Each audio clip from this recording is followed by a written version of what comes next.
met this beautiful lady once. Never learned her name, and I don't know when I first met her, but she had brown curly hair and wide-set dark blue eyes.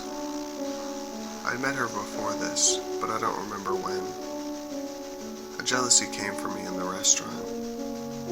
She was joking around with this other guy. She wasn't flirting with him, but I think he thought she was.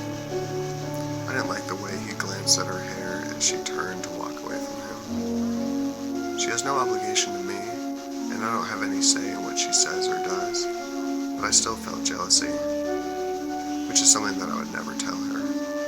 I don't want to come off as shallow or possessive, especially since it's part of me that I want to change. The two of us walked down the street that night. The sun was setting and the air was chill. Not cold, but the breeze would catch you off guard. I can't tell you what I was wearing, but she was wearing a long green jacket with a white shirt underneath. Our walk was slow. We were in no hurry to get anywhere. I'm not sure about her, but I could have just walked forever. She didn't even need to say a word, and my head wouldn't even wander for a moment. We stopped at the point where the concrete road and the yellow sand of the beach met. Not a single wave formed on the water's edge. It was like a mirror for the orange sky to bounce through. Her hand reached over to mine with a gentle eagerness. Our hands were both so cold when they first embraced. Her smile at me was so subtle and non-performative. It was as if she was smiling at the sunset. It wasn't for anyone. I can't tell you what she was thinking at that moment, and that's what kills me. In every other way, our experience was completely the same. She could have had anything on her mind, but mine was in a pure state of joy and complacency. I don't remember leaving or even saying goodbye, but she was gone.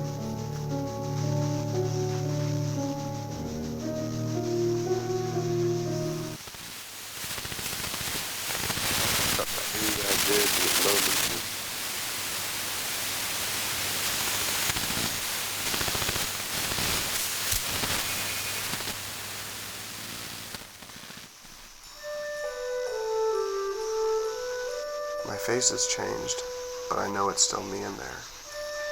When I was younger, I thought I wouldn't recognize myself when I grew up. If I was walking down the street and saw how I look now, I would have thought that my eyes would pass with no hesitation.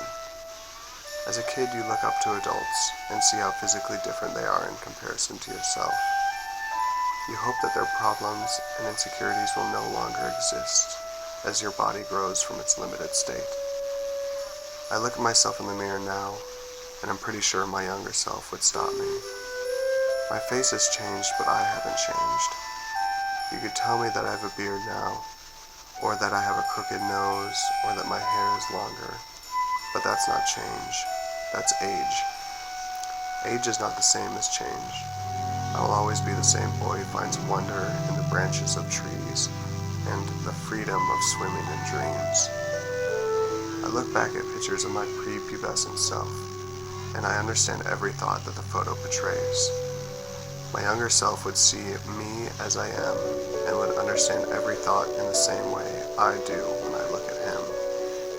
This is because our faces have differences, but we, as we are, do not.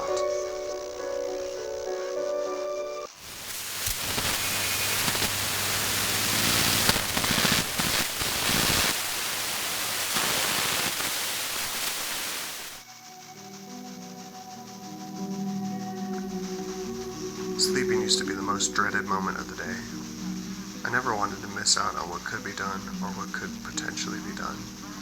I was heavily reluctant to shut my eyes, but my body begged for a break. I hated being unconscious. The only redeeming quality of sleep was the possibility of a dream, because I would be conscious in that short dream state. When I woke, I would jump out of bed with vigor and joy. I was alive again. I could see all the faces I love. I could see the trees galloping in the wind. As a kid, I had a great love for the present and the joy it brings. Everything I wanted came with the sun peeking above the horizon. As my mind grew, I started to gain the ability of foresight. This was a great ally at first. He would stop me from touching the blazing fire in front of me, and from playing with the knives in the kitchen. As my legs stretched, so did the foresight in my head. It not only saves me from the immediate danger, but it plans my schedule. I've noticed that the growth of the foresight in my head has brought along a different view of sleep.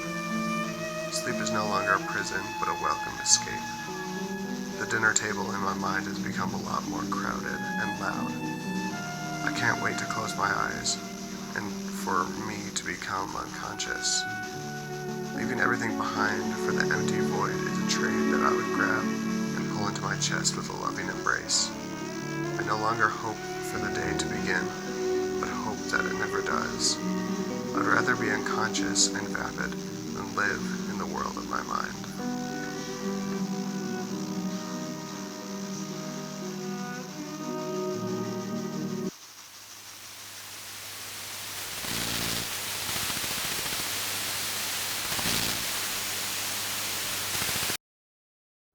Is he awake?